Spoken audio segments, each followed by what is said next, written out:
Duel Review is brought to you by SpiderWolf.com. On today's Duel Review, it's Night Raid 1931. I'm RJ. And I'm Nick. Let's get to it.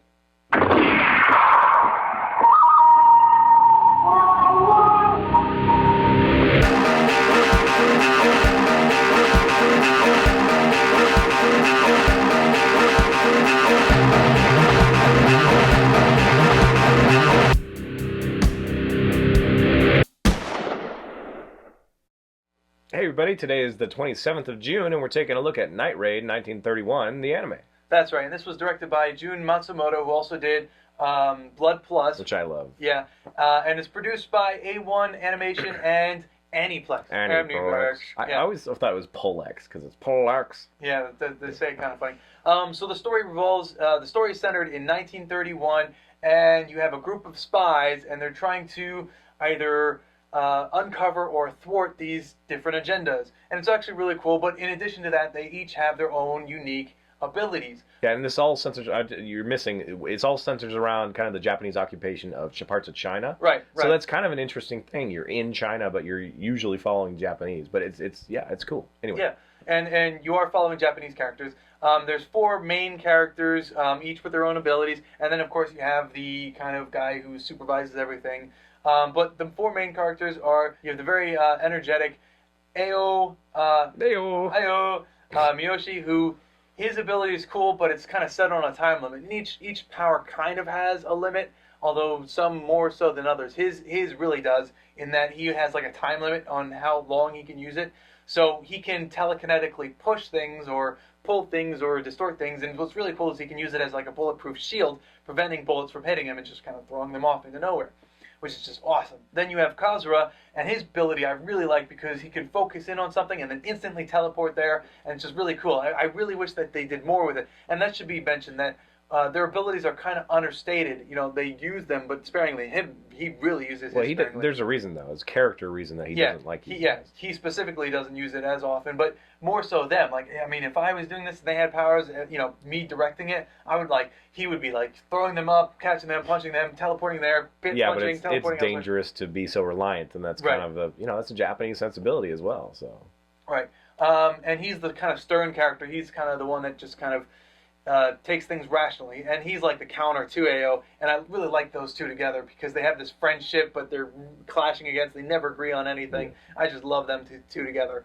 Then you have Natsume, and he's kind of like the servant to the girl, who I'll get to in a second, but his ability lets him kind of clairvoyantly see things happening, so he can like zoom in on people doing things. He's the fly in the room. Yeah, exactly. And he's a fun character, although he's very silent and you don't really get to know much about him. The 4th character is Yukina, and she's kind of the glue that holds them all together because she's the communications expert. Her ability is telepathy, so she can tell one person what's going on and then tell the other person what to do and tell them what's around the corner. I think Professor X for that part of it. Right.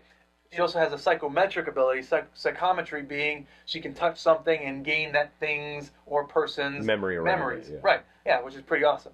So that's the synopsis for Night Raid 1931. What do you think of the anime? Yeah, they also, they do have to deal with another group that's kind of like them kind of thing. Yeah. And all the while they're not necessarily questioning the actions of their higher up, particularly one guy in particular, which I don't remember his name, but he's kind of like the old guy from Ghost in the Shell. He's kind of pulling the punches and has a little bit of a secret agenda that nobody else knows. But anyway, it's just kind of this fun period thing, which I really enjoy period stuff. I love the fact that it's in China and involves the Japanese people there, so that's fun. You get this different kind of flavor. Some of my favorite episodes actually have nothing to do with the actual main crux of espionage and whatever, like the one where they're taking photographs of the food. Of course it does lead to that, but they're like, there's this cute bubbly girl that runs the restaurant or whatever that they stay at. They love it, and she gives them free food, but she also expects them to kind of work for it. And so they're kind of warring the two that you like. They've got kind of opposites, but they're friends, and they're usually on the team together. Anyway,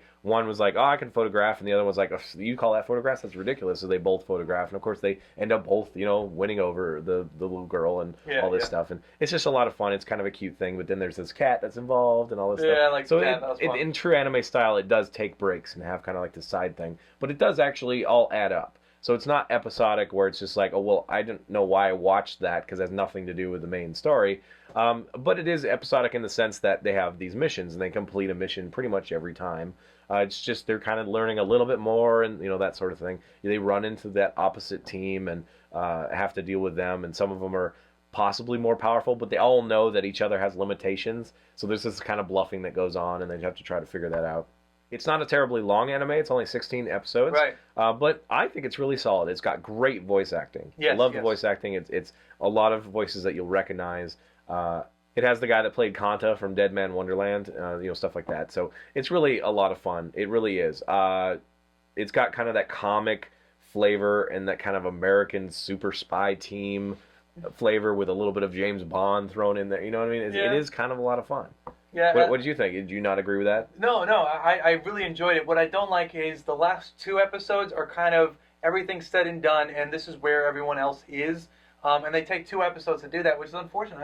I don't think they need that, although the last episode kind of says there may be more that's happening. So, I don't know. The anime is a lot of fun. I really dug a lot of the art. I really dug the superpowers and how they use them, and how they make themselves unique with it. Plus, like you said, the little side kind of missions or the side episodes that aren't really part of the main story. Those are fun, but they do take their time. And like, for example, in one of the earlier episodes, they're on a ship and Io, I don't know his name.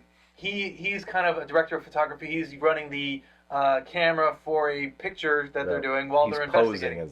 While they're investigating, and this is before they know who each other are, so they don't know that they're all agents, so they're trying to uncover the plot and figure things out while trying to figure out who each other are. So that's just a lot of fun.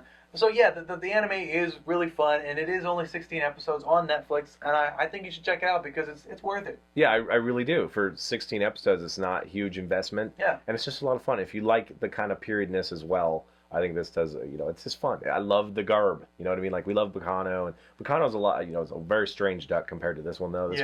It reminds you of a lot of things, though, this One Night Raid. And it's just got kind of the same depth that's familiar to us. And I wonder how familiar it is to the Japanese people. Because to me it's so familiar to Western, but it does involve that other the other side of the wars, and it's really quite interesting. The more I think about it, the more I kind of really dig where it came from. So I enjoy it. Yeah. So go check it out again. Yeah, it is on Netflix. Highly recommend it. All right, guys, thanks for watching. Please subscribe to our YouTube channel and follow our great playlist. Game that's been a lot of fun. Yes, it has, and please leave comments. We love comments, and you can help support us by buying our wares at spiderwolf.com. That's right. T-shirts, a card game, art print, short stories, and more. That's right, and we have a new Facebook page, Duel Review, so go on Facebook and find us and friend us and support us, and we appreciate that so very much. And I finally released my enhanced edition of Fisk 37, the combat card game. It is on Kickstarter right now. You can search for Fisk 37 on Kickstarter and find it.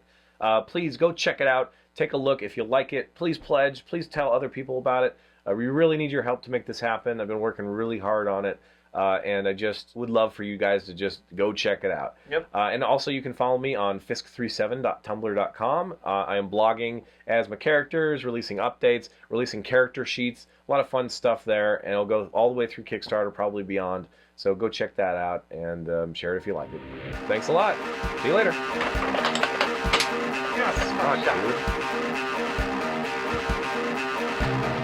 We end this week with Halo 4 Forward Unto Dawn. Thanks a lot. See you later. Yes, Fuck, dude. I like how you're really happy about it. I can't fucking see anything. But I'm scoring points. But at least don't be like, yes, you stupid blind motherfucker. Well, I'm not saying that. I'm saying, yes, I hit it. Whatever, I'm still way ahead. Yeah, you are. But if my eyes don't heal, man, you're gonna lickety-split. In a month's time, which that's actually kind of sad. In a month's time, if you get nothing but score, you'll catch up. It kind of makes me feel sad. Good, asshole. And I'm sure you guys won't leave comments like, oh, poor RJ or whatever. They'll be like, yeah, finally, fucking RJ. They're like, Nick is awesome. Because they listen to you and they believe you. They do? Not fair. Apparently. Wow. They're always defending you. That's true. Whatever.